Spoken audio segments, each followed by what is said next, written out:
Okay, we're back. We're here with Stephen Coronna from Compass Box, and we just got on a rant behind the scenes. So let's see if we can replay, rewind, and re-roll what was going on. Teavana. Yes, you were telling me how you got into tea when you were younger. Yeah, I mean, I've always been a foodie. Food and beverage is like just my thing, and I got into tea, and I was buying these expensive loose leaf teas at the mall.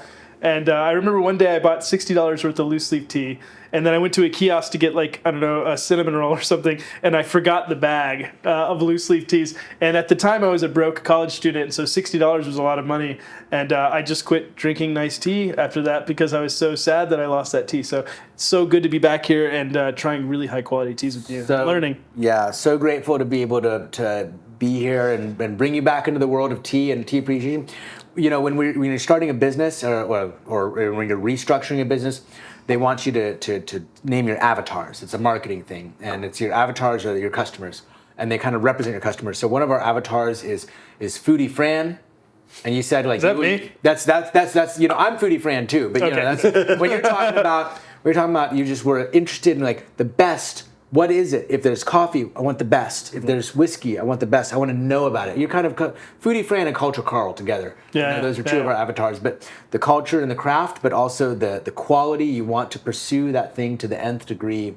And I think that's the impulse for a lot of our clientele, especially that overlaps with the whiskey world, is I want to know about the thing and I want to follow this rabbit hole, you know, see where it goes.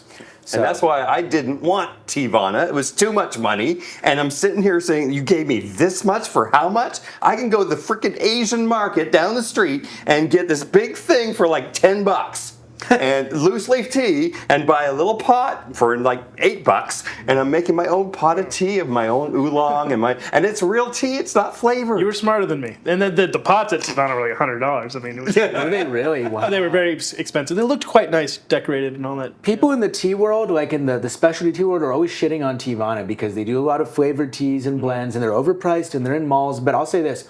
A lot of people who come here and have become deep into tea, like real tea culture, got their start trying tea at Teavana. It's a coffee nerd that started at Starbucks. Exactly. And you know what? I'm glad that those people had Teavana in their mall in wherever, you know, Kentucky or wherever they're living, that they might not have had an Asian market where they lived, and they were able to go and experience that in a way that got them in touch with it. So it's not where you start, it's where you end up. Absolutely. I don't like snobbery. You know what I mean? I'm a tea aficionado. I love tea. I want to drink good tea, but I really eschew snobbery, and I think all of our guests have really been the same way. I really appreciate that, because the whiskey world, the wine world, the tea world, you get that in there, and you have this reputation for people trying to get into it that it feels like it's hard to get into because I don't want this gatekeeping experience. Yuck somebody else's yum. Exactly. Yeah. Gatekeeping doesn't do anything good for anyone. No, it doesn't. It's just for people with feel good insecure, exactly. people who need to inflate their egos. So what's in the glass? I brought you something fun, something different, because we're coming from the Scotch whiskey world. This is American Single Malt again. These are friends of ours over at Andalusia Distilleries, and these are small batch limited edition types of releases. This may even be a single barrel. This is Super Smoked 2023, and they are smoking with barbecue woods. So post oak and mesquite. and applewood or cherry wood or peach wood. It depends on what's available. They're going to have a certain fruit wood in there as well. And every time they have a Revenant Oak Super Smoked or a Super Smoked Striker, I am there at the doorstep looking for this product. And this is the most recent release of the Super Smoked Striker. And this, again, is going to have an entirely different flavor, being aged in Texas. You really get the oak. Yeah. The oak is really right up there at the front. And it has that sweetness that we were getting out of that Compass Box earlier. I'm getting like dreamsicle and like a dusty orange peel, for lack of a better. It's super interesting. Maybe white pepper. I don't know. Oh, nice one. That's a good one. Yeah, white pepper is its own thing. White pepper. Yeah. Mm-hmm. Is that like a flavor wheel tasting note? That's from eating lots of Chinese food, probably. Yeah. I was like, Yeah. it's very distinctive, like Cantonese cuisine thing. Exactly. You're from Houston. Yeah, exactly. Yeah. Each time, yes. What's that?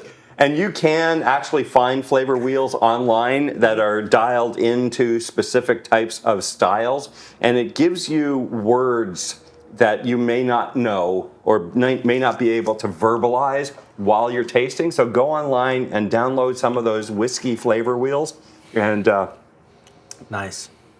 Such a good recommendation, because I find people that are new to tasting and trying to call out what they're tasting, it's kind of intimidating. They think that there's a right answer, and there really isn't. No. But it can be intimidating. So when I teach these big classes, like, people are quite shy to be, because I'll ask, like, what are you guys getting in this? And, people are quite shy unless you could tell someone's, like, been in the thing for a long time. But honestly, there's no wrong answers, and these flavor wheels can help guide you into, like, what you're tasting. Yeah, absolutely. And colors, like there are people that just describe things in memories. They describe flavors and tastes in conversations and how approachable it is. And we talked about this previously. Is how do you verbalize what you're experiencing? And that's the chi. When people will drink a tea and I had a guy, right? He was a student of mine, and he was drinking a white tea, and he's like, it reminds me of a fresh pack of Camel Lights, right? And he wasn't saying it, he's like fresh, not smoke. It wasn't smell smoky, like the fresh pack of Camel Lights. He said, when you rip off the foil, you got a new pack, you rip off the foil, and you can smell them. And then later in the class, he kept going back to saying those tobacco notes. So I was like, stop. Tobacco is a tasting note. Fresh pack of Camel Lights is a sensation. Right. That means something to you that it doesn't mean to me, because I never smoked Camel Lights, but it means something to you. And that feeling of what it means is the chi. The smell is the smell, but the way that makes you feel, the memories that brings back and evokes for you, the things that it touches in you emotionally, that's the chi. And I think that I that's what I'm here for with tea and also with whiskey. That's what I'm really here for, is that gestalt experience. How does this make me feel? Thank you, Sohan. This is what we're doing. It's building community, finding ways that we can connect together, a way for people to express what it is that they're tasting in an unpretentious manner, in a place that is really comfortable and relaxing. Thank you, Sohan. Cheers. Thank you. Thank you, Stephen. Yeah. Cheers. Cheers.